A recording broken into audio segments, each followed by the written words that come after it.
Bagian struktur bunga sepatu. Yang pertama, mahkota bunga. Mahkota bunga atau disebut sebagai corolla merupakan bagian bunga yang paling mencolok. Fungsi mahkota bunga untuk menarik serangga. Bagian mahkota biasanya berwarna-warni dan terlihat indah.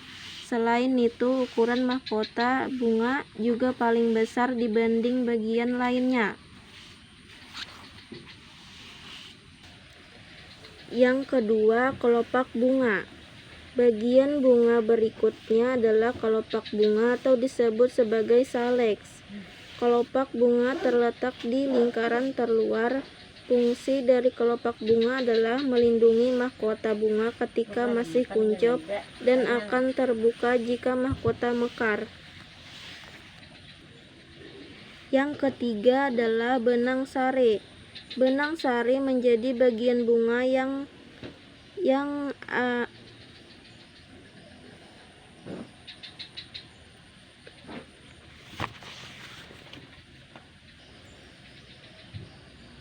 fungsi benang sari adalah sebagai alat kelamin jantan atau dikenal sebagai androsium.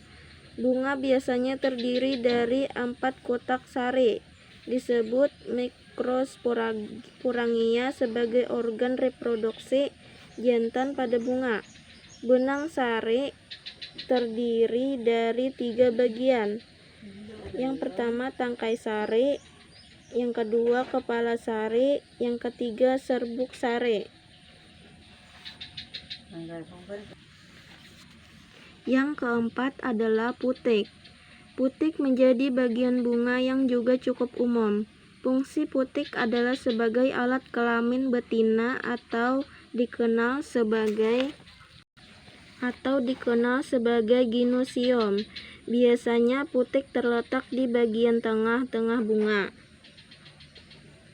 Putik mengandung sel telur yang berguna pada proses pertumbuhan. Putik terdiri dari 3 bagian.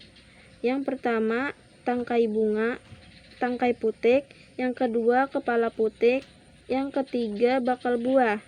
Bakal buah mengandung sel telur dan terletak di dasar bunga. Fungsi bakal buah adalah sebagai tempat terjadinya pembuahan, di mana terjadi peleburan antara gamit jantan dengan gamit betina, sehingga dimungkinkan terbentuknya bakal buah. Bakal biji terletak pada bagian yang ada biji di sini. Yang selanjutnya, dasar bunga. Dasar bunga terletak di bagian di bawah bakal biji. Selanjutnya, tangkai bunga. Tangkai bunga adalah menjadi penghubung antara bunga dengan ranting. Singkatnya, tangkai bunga juga berfungsi sebagai penopang bunga.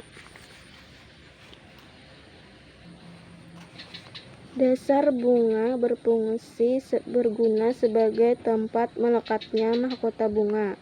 Mahkota bunga dan bagian-bagian bunga lain bertumpu pada dasar bunga ini. Jadi, bunga sepatu merupakan kelompok bunga yang sempurna karena memiliki 2 alat perkembangbiakan dalam satu bunga, yaitu putik dan benang sari.